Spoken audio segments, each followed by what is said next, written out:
I'm excited to talk with you today on LinkedIn Live about why people resist change.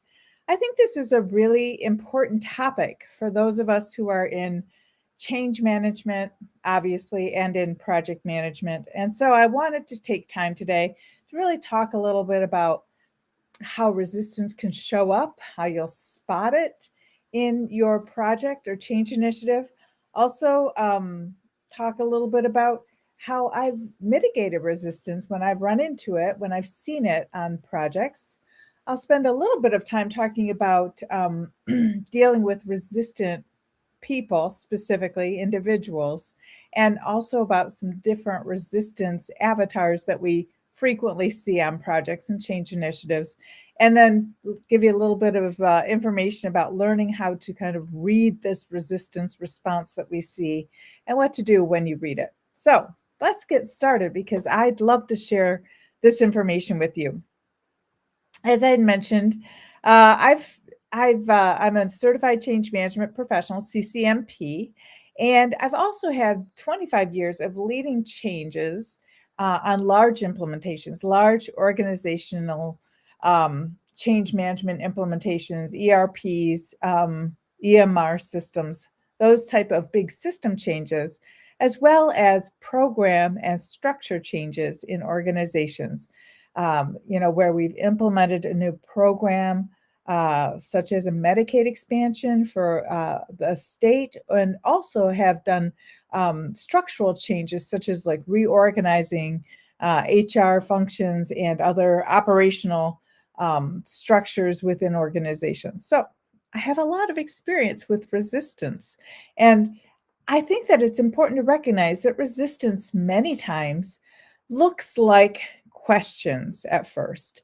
Resistance will often show up as a lot of questions. Why are we doing it this way? Why did we choose this vendor? What happens if I don't want to do this? What can I do differently without having to change anything? And so I think this is an important piece to recognize, that when we start to get a lot of questions from a particular area, we should start recognizing that that might be a sign of resistance. I also want to caution us to keep our minds open, that a lot of questions can sometimes mean maybe something is misaligned in the organization. If something is not correctly aligned in the organization, if there's a misalignment between the organizational strategy and the project that we're working on, sometimes that will show up looking like resistance, but may actually need a deeper dive. So I think it's important not to assume everything is resistance. I think it's important to discern what is resistance and what is a legitimate, let's take a look and see if this is correctly aligned for the organization. I also feel that many times when we're thinking about resistance, we're seeing it not only as those questions, obviously, but sometimes we'll see it actually as somebody digging their heels in, somebody saying, this is not going to be implemented in my area. And, that can be a touchy place as well. As a change professional, as a project management professional, there's sometimes some very intricate politics going on in an organization. So it's important to really recognize that we don't always have the deep understanding of the political landscape. If you're a consultant, if you're not an internal partner to that organization, there might be some history there and some icebergs perhaps that are hidden under the surface, and we're just seeing a little bit of it show up at the top of the surface, and we're saying, is that resistance? And it might be something actually much deeper, and we may need to kind of pause and figure out some solutions before we move forward. So I think resistance is very natural. I mean, as an individual, as a person, you've probably experienced resistance in your life to something that somebody wanted you to do that maybe you weren't completely in agreement with. Sometimes even ideas that you want yourself to do that you may at times feel out of alignment with. I'll tell you my example is that many times in January, I will kind of set a course for myself and I will make a resolution and I'll say, I'm going to work out every single day of the week, half an hour every day. That doesn't sound like very much at all. It's pretty easy, except that about 3 weeks into this regimen, I'll start to wonder if I should maybe just work out 5 days a week, the weekdays, and the weekends I should take off. Maybe I could sleep in, which never happens, but I could sleep in. I don't have to necessarily get up and go do something. And then before you know it, I think, well, maybe I'll do 3 days a week because I have a lot of responsibilities in the morning, and it's tough to get 5 days a week in the morning done, and before you know it, by February, I've dropped down to 3 days a week and maybe even 2, and even though I had chosen that I wanted to make this commitment, this resolution, I sometimes become resistant, and I think it's nice to sleep in or get up and just go right start into work instead of jumping into my workout clothes and going and getting that done. So I think many times we can be resistant to our own ideas. I definitely am resistant to other people's ideas of what may be good for me sometimes. And even when I've had that idea myself and someone has said, oh, why don't you do this? And I have thought of that, I still resist. And so I think it's very human, very natural to feel resistant about any type of change. We like the comfortable. We like the routine. We like how things are when we know what to expect. And anytime we encounter a change, we're suddenly put into a land of the unknown where we don't know what to expect, where we're not sure what's next. And that can create fear. And that can create an obstacle for us, really, a barrier where we feel resistant because of our fear of the unknown. So that I think is a big piece of why people are resistant to change and why we see this resistance in our organizations and really just in our day-to-day life when we find this resistance. But when that resistance shows up, it's interesting because we know it comes as questions. We know it comes as sort of a decision sometimes to resist. And so many times I get questions such as, what do you do when you have somebody who's resistant? Particularly if that person in your organization is a leader and they're sort of slyly resistant. They're not coming straight out and saying, I don't want to do this, but they might be asking all of those questions that are very pointed and very direct. And sometimes I have to admit they play gotcha, where they'll ask a question, and as you try to answer, they'll say, gotcha, this answer is inconsistent. And that can be a form of resistance as well. So, what do we do about that? Well, I think there's a couple of things to be done. One piece is to really ensure that the communication about the change initiative has been distributed throughout the organization over a period of time. You can't just communicate once and hope that everybody heard it. And you can't communicate like 3 or 4 times early in the change initiative and then think that everybody understands that this is actually going to impact them. What we need to do with communication is we need to spread it around. Uh, I think it's important to recognize that it's very much a process of repeating this messaging, our same messaging over and over until people really start to hear it and understand it. One of the things that I think is interesting, one of the facts that came out of the most recent Gallup State of the Workplace poll was that individuals need to hear something 9 to 16 times before they recognize that it applies to them. And that's a lot of repetition. That's a lot of messaging. So I think it's important for us as individuals, as change professionals, as project management professionals, to really ensure that we're sending the messaging out all the time to kind of and to not only combat this resistance that we know is coming, but I think also for all of those individuals who are not resistant but curious and need to have more information to feel comfortable. I think also one of the things that we can do is recognize that there are 4 kind of avatars of resistance. I like in my book, Ready, Set, Change, which is available on Amazon, I kind of describe these 4 avatars, and I'll describe them for you here today.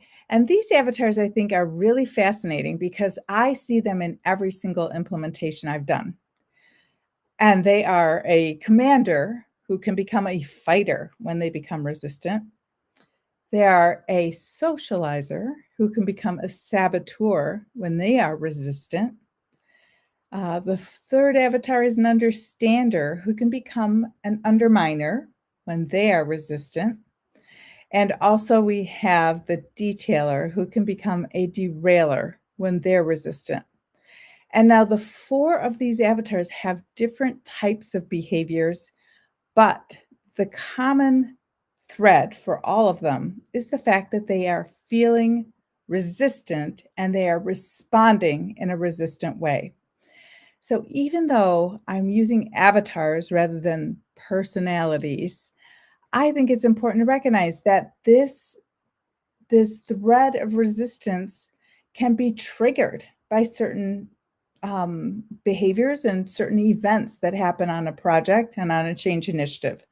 And we can also work to prevent them from being triggered if we know who we're dealing with. And so that's one of the things that I work on in our Ready, Set, Change accelerated training and exam prep is what to do with all of these resistance avatars and their resistant responses to keep them from becoming resistant and stay in the first side of their avatar, the commander, the socializer, the understander, and the detailer. When we can keep people from moving into their resistance responses, we can be a lot more effective in terms of mitigating the impact of that resistance on our project or our change initiative. So, for example, if I have a commander who is a change promoter, they are a director of my change project. They're very, very positive about change. And their strength is that they're very convincing and they share the change in a positive way with others. That's a big strength to have when you have a commander.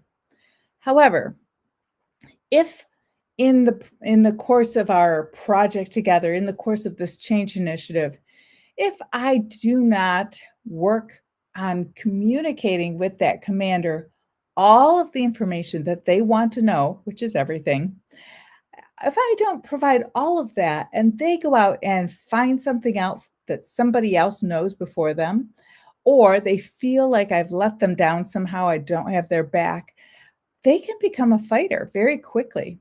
I had an individual become a fighter fast as a resistance response. He had gone to the executive team on our request to ask for a new project to resolve an issue we were having with the EMR system. The interesting thing was he seemed like he understood the issue. But when he got with the executive team, he did not feel like he had enough detail to accurately describe why we had asked him to go get this new project. And being put on the spot with the executive team and feeling like he didn't have quite enough information was very embarrassing for him. And he came back a fighter. He fought with the project team. He fought with everybody and started to resist the work that we were doing on his behalf because he was a commander in this project. It was a really difficult time for us because we thought, what do we do? He's so angry and so frustrated that he didn't feel like he had the information he needed. We still had the need for this project to start. We still needed him to champion us and to say, like, we have to start this piece, this new section. And he was mad, resistant, would not do it. The only way that we were able to make any progress was when we recognized that we had kind of led to this moment of embarrassment for him by not prepping him for this conversation with the executive team. We've given him some facts, I think we had given him some numbers, but we hadn't given him any kind of preparation where he could answer questions. And so he had gone into a meeting with his peers who were all leaders, and he was embarrassed. So what we did was then prepped him. We gave him a briefing document that shared why we needed this project. And then we gave him a story to share with the executive team. And when we gave him this story to share with the executive team so that they would understand the importance and the urgency of approving this project to go forward, he was surprised that it was so detailed and so involved. And then finally, even though it was not comfortable for him, we did do sort of a, almost like a political candidate debate prep, right? Where we practiced asking questions and he practiced responding to our questions. You know, why do we need to spend this money? How long will this take? Are you sure we have to do this? And when we gave him this preparation and this document, and really he felt ready to go, he went the next month to the executive team and he was able to get approval for this project and he became the commander again. He moved out of his resistance mode. I think that's the important piece of understanding resistance is that if we know what's causing it, we can start to dig in and help people unearth some of those fears and obstacles that make them frustrated and resistant to change. And he became a terrific commander again. I know when we have socializers, people who are just terrific interpersonal influencers, you might sometimes think of a socializer as that person who's really always out talking to everybody and communicating with everybody in the organization. And while we have socializers, many times they love to be involved and love to be sort of the center of information for everyone. But if they feel like they don't have the information that they need, or they're being sort of cut out of information, or maybe they're not closely attached to the project team, sometimes they can become saboteurs. And then they're sharing information in sort of a sarcastic or snarky way that says a lot about what they really think. So working with them to keep them recognized and close to the project, close to the communications, close to the understanding that they need to be able to talk with everybody about a change initiative is really a big piece for them. I think with our understanders, we see a lot of times that they are those individuals in an organization that love to understand things at a deep level, and they also are very connected to people. They know everybody's I was gonna say birthdays, and they know everybody's situation. This is that person that's kind of the glue of that organization. Sometimes they'll organize potlucks or have a Super Bowl party, and many times that understander, they don't like change. They really love things to be the same all the time. They love stability. And so when they start to see change and they become resistant, they'll actually just flat out say, "I don't plan to do this. I'm going to retire. I'm not going to stay here. I'm going to look for a new job.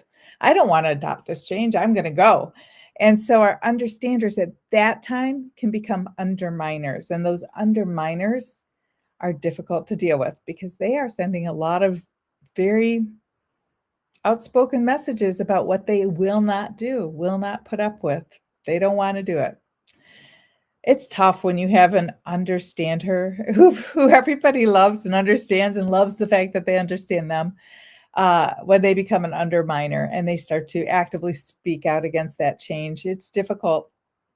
And I think one of the keys is to recognize that they need to actually understand something before they can support it. I mean, they have to be a part of user acceptance testing. They have to have their hands in the system change or the program change or the organizational change. I like to use my understanders when they feel like they might be getting resistance. I like to use them as pilot participants. You know, I'll ask them to sit in on a maybe a pilot training course and see if they like it. Ask for suggestions. I like to have them be a part of user acceptance testing, or maybe they're part of a sprint product review. Maybe they're part of identifying requirements, but whatever they can get their hands in and actually start to understand at a deep level can make a big difference in their level of resistance and their level of support for the organizational change or the initiative that's going on. And then last but not least, certainly not least, are the detailers. And our detailers love details. And you know this person. You have many detailers in your role, in your workplace, I'm sure. I have had many detailers in mine. And the interesting thing about a detailer is that they love detail and they want detail. And they don't love sort of an unstructured approach to things. So while our commander and definitely the socializer love to have sort of this unstructured, like stream of consciousness brainstorming, that is the thing that the detailers really don't like. They do not like the brainstorming. They don't like the unstructured conversation.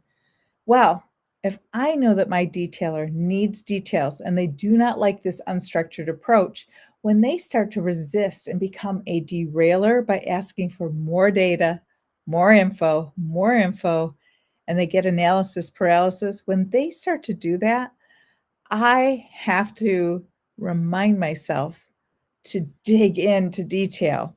So, what I'll do to help those detailers who are starting to derail the project because they don't care about our timelines, right? They just want the details. They want more details. And if the timeline is blown, that's too bad. So sometimes what I'll do with a detailer is I will set up a weekly meeting. And I try to make sure it's before the project meeting. I'll set up a one-on-one weekly meeting with them, half-hour weekly meeting.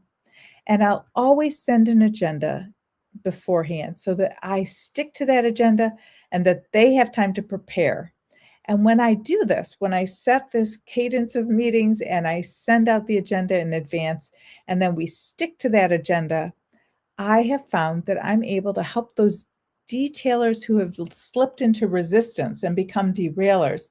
I'm able to help them kind of break out of that derailment and move back into being a detailer supportive of the change, not a resistant derailer who's taking it down. So those sound simplistic, but they're very nuanced. And there's actually a great deal of research behind all of these avatar roles. And there's also a great deal that we can do as change and project professionals to help people who are resistant, to help people who are dealing with this frustration about the change. I think that if you love learning more about how you can help people resist change, you should think about joining our next cohort. We have the next session of the Ready, Set, Change accelerated training and exam prep starts on April 22nd. And we do 3 weeks. It's very accelerated. I have to tell you, you must make sure you've got room in your calendar to focus for 3 weeks. But in 3 weeks, you'll not only learn the entire Ready, Set, Change framework and how to really apply it to all change initiatives and all projects, but you'll also be involved in the application and exam prep to get your CCMP, your Certified Change Management Professional designation, which is a really big deal because when you have this CCMP, you're able to prove that you are the elite in change management. It's the ACMP, the Association of Change Management Professionals, is the provider of the CCMP designation certification. And it really is the elite of change management professionals. So if you'd like to learn more about how to read people in resistance, if you'd like to learn more about how to help people move from resistance back to their ability to accept change and adapt change more effectively, and if you really want to know how the Ready framework can help you to successfully implement change, you should consider joining us because we'd love to have you. We just finished a cohort on Friday last week. Yes, just a couple days ago, and already have one CCMP from that cohort. So that's pretty exciting. So April Callis Birchmeyer, I've been really looking forward to talking with you about this idea of resistance. If you have questions about resistance, if you think of anything about resistance that you'd love to know, please reach out to me. Let me know. I'd be happy to respond, and we can continue this conversation and continue our dialogue about how to help people adopt change more easily, and why do people resist change, and how can we help them? It's been great talking with you today. Hope you have a wonderful week, and I'll talk with you soon. Thank you.